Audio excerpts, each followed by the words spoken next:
हरियाणा के निकाय चुनाव से पहले ही आ गया शाह का फोन और शाह का फोन आते ही हरियाणा में भारतीय जनता पार्टी के अंदर होने जा रहे हैं अब एक के बाद एक बड़े बदलाव। और आखिरकार ऐसी क्या नौबत आ गई कि हरियाणा के निकाय चुनाव से पहले शाह के फोन ने हरियाणा में बीजेपी के अंदर की बगावत को खत्म करके रख दिया है।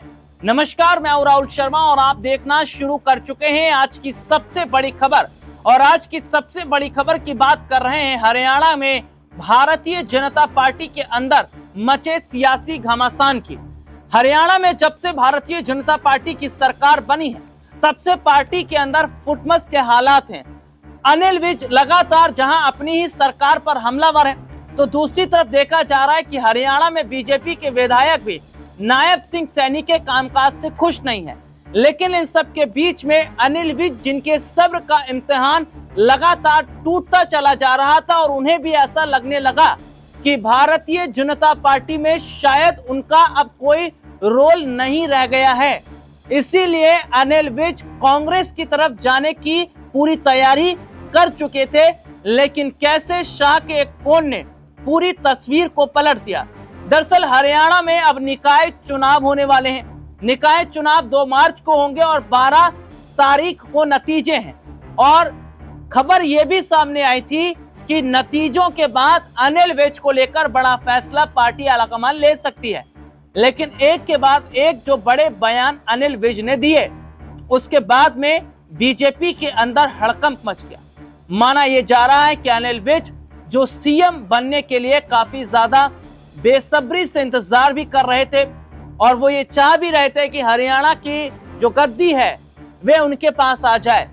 लेकिन जहां नायब सिंह सैनी को सीएम बनाकर बीजेपी फंस गई क्योंकि अनिल विज के अलावा विधायकों की बगावत भी सैनी के खिलाफ थी।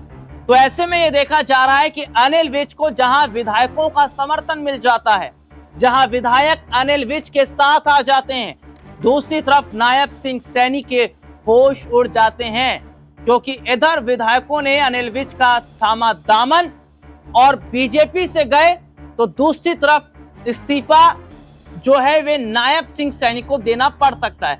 हालांकि अपने दर्शकों को बता दें कि कांग्रेस पार्टी का कुछ ऑफर भी था कि अगर अनिल विज हमारी तरफ चले आते हैं तो हम तैयार हैं, वे हमारे पार्टी की तरफ से सीएम बन सकते हैं क्योंकि विधायकों की जो मेजॉरिटी है वे अनिल विज के पास ज्यादा है और वे सरकार भी बना रहे हैं। तो ऐसे में देखा गया कि हरियाणा में अगर कांग्रेस की सरकार बनती तो बीजेपी के हाथ से बड़ा राज्य निकल जाता।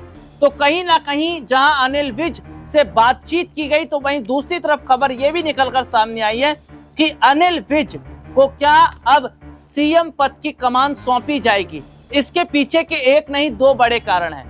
पहला कारण है अनिल विज की जो बगावत है और वो जो पलटने वाले थे, और दूसरी बड़ी वजह है कि विधायकों का समर्थन। 15 से ज्यादा विधायक अनिल विज को समर्थन दे रहे हैं और वो ये चाहते हैं कि नायब सिंह सैनी की जगह विज को सीएम पद दिया जाए। अब ऐसे में क्या अनिल विज संभालेंगे हरियाणा की सत्ता की चाबी? तो क्या नायब सिंह सैनी का अब हरियाणा में राजनीतिक कदघट्टा नजर आएगा या और कोई बड़ी जगह हरियाणा में नायब सिंह सैनी को दी जाएगी? आज के लिए इतना ही। आपसे फिर दोबारा मुलाकात होगी, तब तक के लिए इजाजत दीजिए। नमस्कार।